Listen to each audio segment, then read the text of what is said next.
Julianto Ibrahim dalam buku Malam Bencana 1965 dalam Belitan Krisis Nasional, menulis tentang peristiwa penculikan dan pembunuhan Kolonel Katamso dan Letkol Sugiono, dua petinggi di Korem 072 Pamungkas Yogyakarta saat peristiwa G30 SPKI meletus awal Oktober tahun 1965. Julianto Ibrahim menceritakan, pengumuman Letkol Untung Syamsuri di RRI Jakarta jam 7 pagi tanggal 1 Oktober tahun 1965 tidak hanya membingungkan masyarakat sipil, tetapi juga di kalangan tentara. Setelah mendengar pengumuman Letkol Untung dan Rem 072 Kolonel Katamso segera mengadakan rapat staf dan memutuskan mengutus Bambang Setiadi mencari tahu ke Semarang, dan Kolonel Katamso sendiri menghadiri briefing Pangdam 7 Brigjen Suryo Sumpeno di Magelang. Sekembalinya dari Magelang pada sore harinya, Kolonel Katamso menerima tamu Mayor Sutomo Komandan Yonce Klaten dan Kapten Rahmat dari Korem 072 yang sedang tugas piket garnizon. Kemudian pada pukul 17.02 truk penuh pasukan dan satu jeep dari Yon L masuk ke rumah Kolonel Katamso di Jalan Sudirman, Yogyakarta. Dengan senjata lengkap, pasukan Yon L menodongkan senjata ke arah Kolonel Katamso dan memintanya ikut dengan mereka. Mayor Sutomo yang masih berada di situ berusaha menenangkan situasi, tetapi justru dihardik oleh pasukan Yon L. Pada akhirnya, Kolonel Katamso dipaksa masuk jeep dan dibawa ke arah utara, yaitu kompleks Yon L di Kentungan. Sementara itu, pada pukul 17.30 Kepala Staf Korem 072 Letkol Sugiono baru kembali dari Pekalongan dan langsung menuju Makorem. Dari Makorem, Letkol Sugiono sempat menelepon ke rumah di Kota Baru, dekat Kridosono, dan mengabarkan bahwa kondisinya baik-baik saja dan belum bisa pulang ke rumah karena situasi Yogyakarta agak berbeda dari biasanya.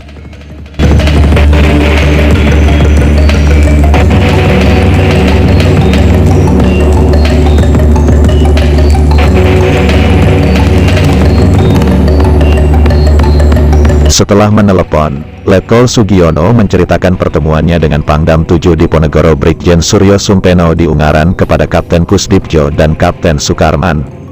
Tiba-tiba datang Peltu Sumardi menodongkan senjatanya kepada Letkol Sugiono dan memaksanya masuk jeep untuk kemudian dibawa ke Kentungan. Atas perintah Komandan Yon L Mayor Wisnu Aji, Kolonel Katamso, Letkol Sugiono dan Kapten Rahmat ditahan di markas Yon L Kentungan sampai malam hari. Menurut Julianto Ibrahim, suasana di markas Yon L di Kentungan pada malam penahanan itu sangat ramai. Kendaraan militer keluar masuk markas hingga malam hari. Jumlah penjaga diperbanyak tidak seperti hari-hari biasanya. Masih menurut Julianto Ibrahim, salah seorang warga Kentungan bernama Muhammad Afik mencoba mencari tahu situasi yang tidak biasa tersebut, tetapi tidak mendapat jawaban yang jelas. Entah dapat informasi dari mana, Muhammad Afik menceritakan kepada warga Kentungan bahwa kesibukan Yon L disebabkan akan diserang oleh pasukan Siliwangi. Rupanya keresahan warga Kentungan itu dilaporkan oleh Carik Diharjo kepada Mayor Wisnu Aji. Atas laporan itu, Afik dikejar-kejar tentara Yon L hingga harus lari meninggalkan desa Kentungan. Kira-kira jam 2 dini hari tanggal 2 Oktober tahun 1965.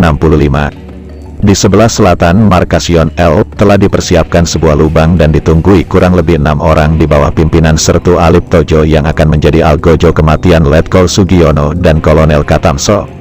Beberapa saat kemudian, sebuah jeep gas membawa Letkol Sugiono datang. Pada saat Letkol Sugiono turun, sebuah kunci mortir dihantamkan ke belakang kepalanya. Letkol Sugiono yang berlumuran darah itu diseret ke lubang dan dilempari berkali-kali dengan batu besar yang menyebabkan Kolonel Sugiono meninggal dunia.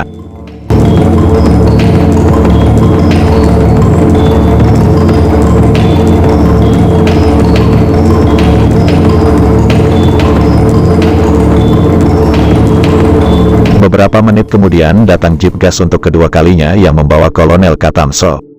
Beberapa langkah berjalan, Kolonel Katamso dipukul dengan kunci mortir oleh Sertu Alip Toyo yang menyebabkan Kolonel Katamso terjatuh dan tengkorak kepalanya pecah berlumuran darah. Akan tetapi Kolonel Katamso masih hidup dan sempat mengucapkan sebuah kalimat, "Dik Wisnu," maksudnya Mayor Wisnu Aji, "aku masih cinta Presiden Soekarno." Melihat Kolonel Katamso masih hidup, Pelda Kamil anggota Yon L memerintahkan Sertu Alip Toyo memukulnya kembali sampai mati. Jenazah Kolonel Katamso juga dimasukkan lubang bersama dengan Letkol Sugiono yang sudah berada di dalam terlebih dahulu. Menurut Julianto Ibrahim, jenazah kedua pahlawan revolusi itu baru ditemukan pada tanggal 12 Oktober tahun 1965 dan baru digali pada tanggal 20 Oktober tahun 1965. Setelah markas tersebut dikosongkan oleh Pangdam Diponegoro Brigjen Suryo Sumpeno. Ketika itu, untuk menghindari kemungkinan bentrok senjata saat jenazah dua perwira Korem 072 akan diangkat, seluruh anggota Batalion L ini diperintahkan berangkat ke Sumatera dengan dalih untuk persiapan operasi Dwikora dalam rangka konfrontasi dengan Malaysia. Rupanya, itu hanya siasat dari Suryo Sumpeno untuk melucuti pasukan tersebut yang dicurigai telah dipengaruhi kaum komunis. Sebab setelah berada di Sumatera, pasukan Yon L ini dilucuti. Yang punya gawe melucuti pasukan ini adalah Brigjen Kemal Idris yang ketika itu menjabat sebagai Pangkopur II Kostrad yang bertugas di Sumatera. Dalam buku biografinya, Bertarung dalam Revolusi, Kemal Idris menceritakan pengalamannya saat melucuti batalion yang dikirim ke Sumatera karena terpengaruh PKI. Dalam buku biografinya, Kemal Idris bercerita, setelah G30 SPKI meletus di Jakarta lalu setelah itu ada aksi balasan dari Pangkostrat Maijen Soeharto dan Nasution untuk menumpas gerakan tersebut. Di Sumatera pun dilakukan pembersihan di tubuh tentara. Menurut Kemal, berdasarkan informasi yang diperoleh bahwa di kalangan angkatan bersenjata pun terdapat oknum-oknum PKI. Oleh karena itu selama 3 hari 3 malam diadakan pembersihan. Perwira yang terlibat segera diamankan dan dikembalikan ke Jawa untuk kemudian ditahan. Setelah itu, datang pula 2 batalion tambahan dari Yogyakarta yang diberitakan mereka tersangkut PKI. Kata Kemal, salah satunya adalah Batalion L dari Kentungan Yogyakarta. Kemal yang diberi perintah untuk melucuti 2 batalion itu pun memutar otak bagaimana caranya melucuti mereka.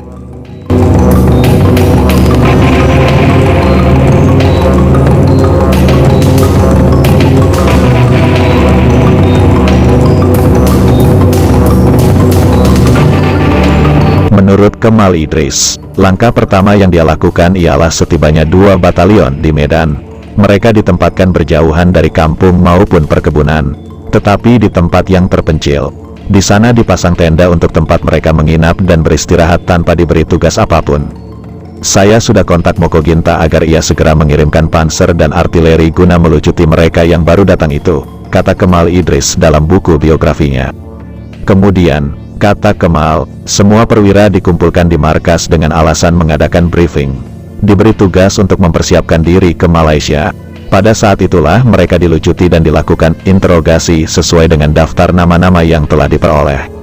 Menurut Kemal Idris, mereka tidak melawan dan diawasi dengan ketat sehingga tidak dapat kontak dengan yang lain. Sementara yang lain, yang tidak mempunyai pimpinan dan tidak mengenal medan serta masyarakat sekitarnya.